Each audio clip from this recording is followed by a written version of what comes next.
I pulled my diplomatic sedan into the circular driveway of the family estate, the gravel crunching beneath armored tires that my family would never recognize.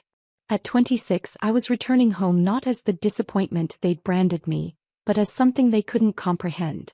My secure phone buzzed with an encrypted message from the Secretary of State's office. Ambassador Chin, confirm receipt of Romanian briefing materials. Looking forward to Monday's ceremony. I authenticated my response quickly.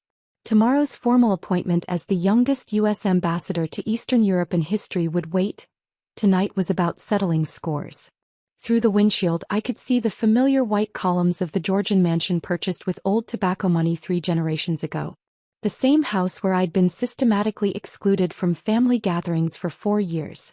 All because I'd chosen government work over joining the family's pharmaceutical distribution business. Constance opened the heavy oak door before I could knock, her face lighting up with genuine warmth. Miss Rebecca. Oh my goodness, look at you.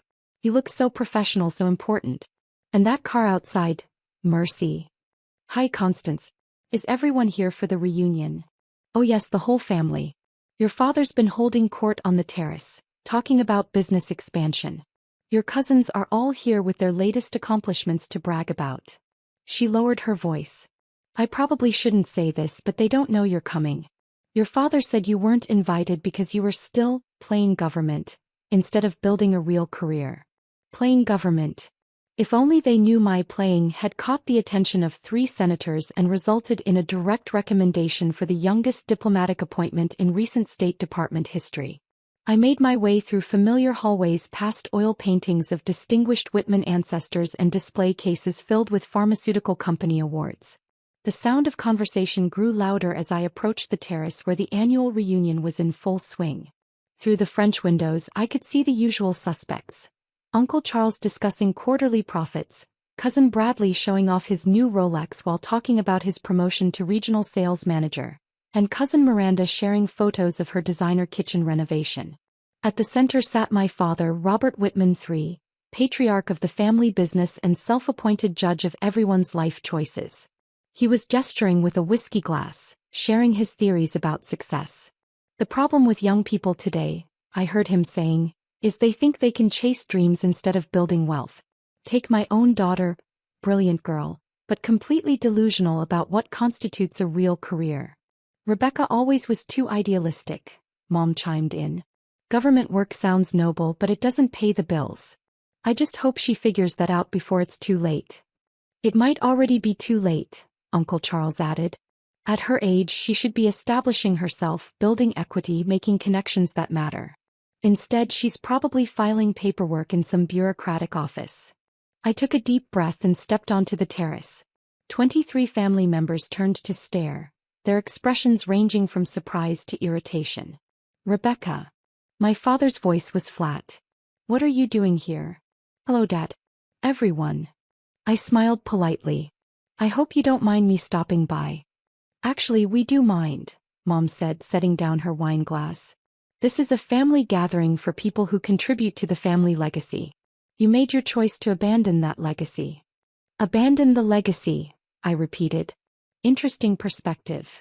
Bradley laughed from his position by the bar cart. Come on, Becca. You can't seriously still think government work is a real career. I made more in commissions last quarter than you probably make in a year. Speaking of careers, Miranda chimed in. Mom said you're still doing that internship thing at the State Department. When are you planning to get a real job? Build up. The assumptions flowed freely, each family member eager to share their assessment of my failures.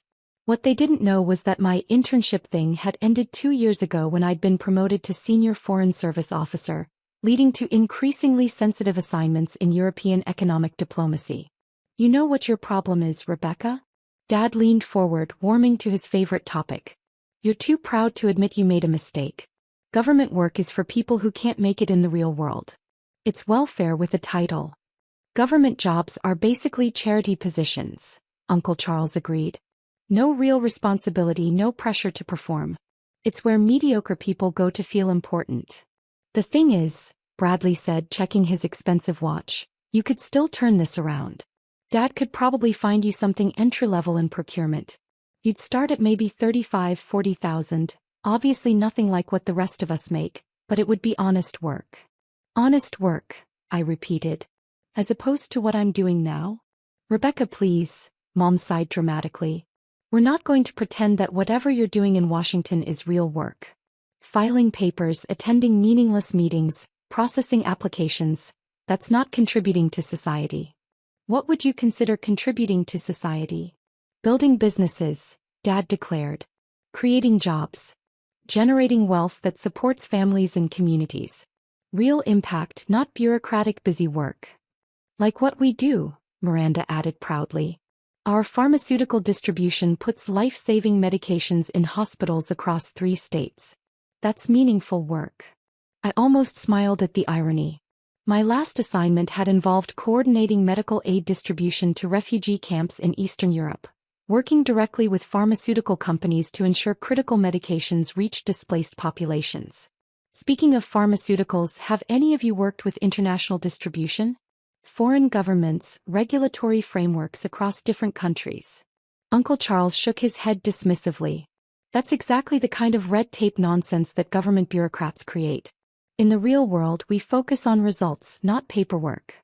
International work is mostly political theater anyway, Bradley added. A bunch of diplomats having expensive dinners while real businesses do the actual work. Diplomats, I mused.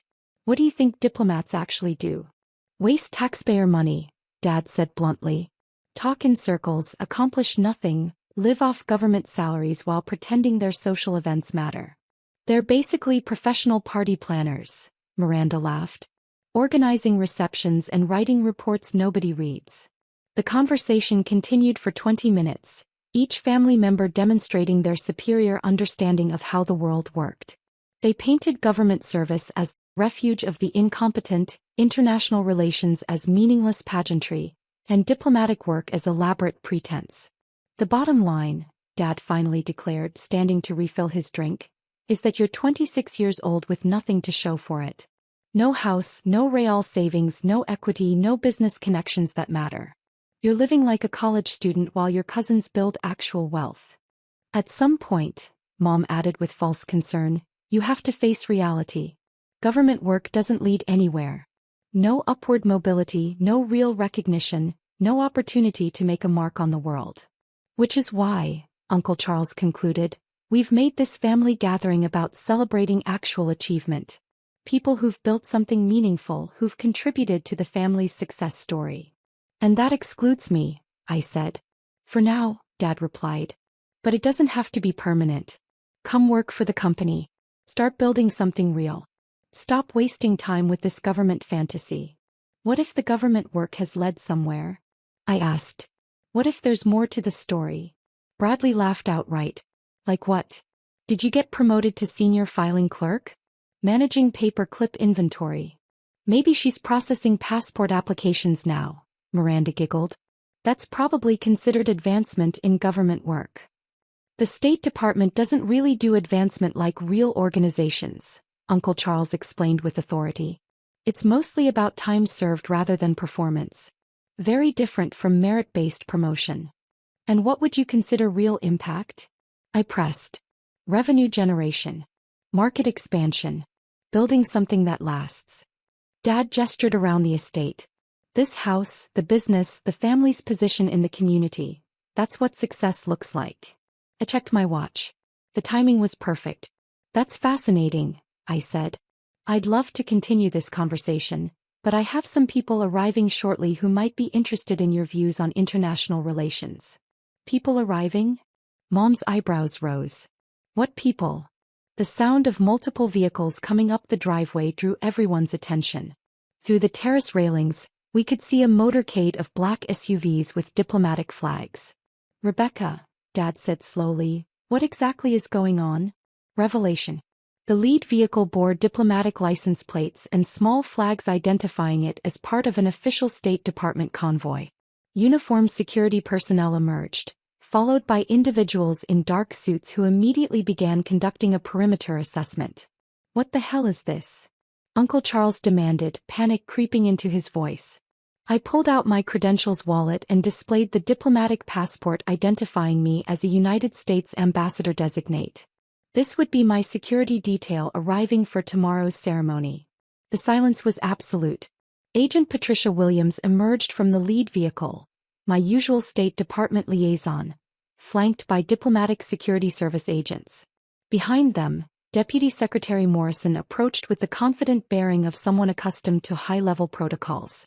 Ambassador Chin, Agent Williams called as she reached the terrace steps, her voice carrying formal authority. Deputy Secretary Morrison has arrived for the pre-ceremony briefing. The family stared as Deputy Secretary Morrison stepped onto the terrace. At 62, he was one of the most respected figures in American diplomacy, a man whose face regularly appeared on international news. "Rebecca," he said warmly, extending his hand. "Congratulations again on the appointment. The President wanted me to personally convey his confidence in your upcoming assignment." "Thank you, Mr. Deputy Secretary," I replied professionally. "Ambassador Chin," Agent Williams continued, consulting her tablet, "we need to review security protocols for tomorrow's Senate confirmation ceremony and discuss arrangements for your departure to Bucharest on Wednesday." Dad's whiskey glass slipped from his fingers, shattering on stone. "Ambassador," he croaked. Deputy Secretary Morrison turned toward the family with diplomatic courtesy. "I'm Deputy Secretary Morrison from the State Department, here to brief Ambassador Chin on her new assignment." "Ambassador Chin?" Bradley's voice cracked. "Yes, the youngest U.S. ambassador to Eastern Europe in State Department history," Morrison explained. "Rebecca's work in economic diplomacy has been extraordinary. Her coordination of the Pharmaceutical Aid Initiative alone saved thousands of lives during the refugee crisis." Uncle Charles had gone pale. "Pharmaceutical Aid Initiative?" Ambassador Chin developed the framework allowing private pharmaceutical companies to work directly with foreign governments during humanitarian crises, Morrison continued. Her understanding of both business operations and diplomatic protocols made her invaluable. Miranda stared at me. "You're really an ambassador?" "Ambassador designate," I corrected. "The formal appointment is tomorrow, but I've been serving in acting capacity for 6 months." Agent Williams consulted her tablet. "Ambassador Chin, the Romanian Foreign Minister's office confirmed your Monday appointment. They're particularly interested in discussing the trade agreements you helped negotiate." "Trade agreements?" Mom whispered. "The Eastern European Economic Partnership," Morrison explained. "Ambassador Chen's work secured access to pharmaceutical markets across 6 countries, which should significantly benefit American medical companies, including regional distributors." The implication hit Uncle Charles like a freight train. "Regional distributors like our company?" "Quite possibly," Morrison replied. "The trade frameworks Ambassador Chin negotiated should open new opportunities for companies exactly like yours." Dad found his voice, though it came out as a croak. "Rebecca, you're really a United States ambassador?" "As of tomorrow morning officially," I confirmed. "Though I've been operating in that capacity since my interim appointment 6 months ago." "6 months ago," Mom repeated numbly. "Around the time she told me I wasn't welcome at family gatherings because I hadn't accomplished anything meaningful." Resolution. Agent Williams stepped forward with professional efficiency. "Ambassador Chin, we need to conduct the security briefing. Given your assignment sensitivity, we'll need to clear non-essential personnel." "Non-essential personnel?" Uncle Charles sputtered. "Anyone without diplomatic security clearance," Williams explained politely but firmly. "Standard protocol for classified briefings." Deputy Secretary Morrison added, "Ambassador Chen's family is welcome at tomorrow's ceremony, assuming they pass the background checks required for presidential appointee events." "Background checks?" Bradley asked weakly. "Standard procedure," Morrison confirmed. "Full names, social security numbers, employment information, foreign travel history. The Secret Service handles screening for events involving presidential appointees." The weight was finally sinking in. I wasn't playing government or filing papers. I was about to become one of the youngest ambassadors in U.S. history. As the security team began setting up for my classified briefing, my family remained frozen like statues watching their worldview crumble. "Actually," I said, "I think my family should understand exactly what kind of work I've been doing." Deputy Secretary Morrison nodded approvingly. "Ambassador Chen's achievements really are remarkable. Her economic diplomacy has positioned her as one of our most valuable assets in Eastern European relations. The pharmaceutical distribution frameworks alone represent billions in potential American business, Morrison continued. Companies throughout the region will benefit from Ambassador Chen's trade agreements. Uncle Charles managed to find his voice. When you say, companies throughout the region, any American pharmaceutical distributor in the Southeast Corridor should see significant opportunities, Morrison confirmed. Ambassador Chen specifically ensured regional companies would have preferential access. Perfect irony. While they dismissed my career as meaningless, I'd been creating opportunities that would directly benefit their business. I don't understand, Mom said, her voice small. You never told us you were doing important work. I tried, I replied calmly. Every time I visited, I attempted to explain my work. But you'd decided government work was worthless, so you didn't listen. As my security detail prepared to depart, Dad said quietly, Rebecca, we had no idea. You had no interest in having an idea, I corrected. You preferred your assumptions. Can we fix this? Mom asked desperately. I considered the question. 4 years of exclusion and mockery had taught me valuable lessons about self-reliance. You can start by educating yourselves about what diplomats actually do before deciding their work has value. You can stop measuring success solely by quarterly profits. And you can recognize that public service is one of the highest forms of contribution to society. Bradley cleared his throat nervously. About the family reunion. About not inviting you. That's probably for the best, I replied. Representing American interests abroad requires commitment that doesn't leave time for family gatherings. As I walked toward my vehicle, Constance appeared with tears and a huge smile. I always knew you'd do something amazing, Miss Rebecca. Ambassador. Thank you, Constance. You were always the only one who believed in me. Behind us, my family stood in shell-shocked silence, finally understanding their failure daughter had achieved something they couldn't buy, inherit, or dismiss. Recognition from the highest levels of American government. The last thing I heard as my motorcade pulled away was Uncle Charles asking, do you think she could help us get those pharmaceutical distribution contracts? Even in their newfound respect, they were thinking about what I could do for them rather than what they'd failed to do for me. But that was their limitation to live with, not mine to fix.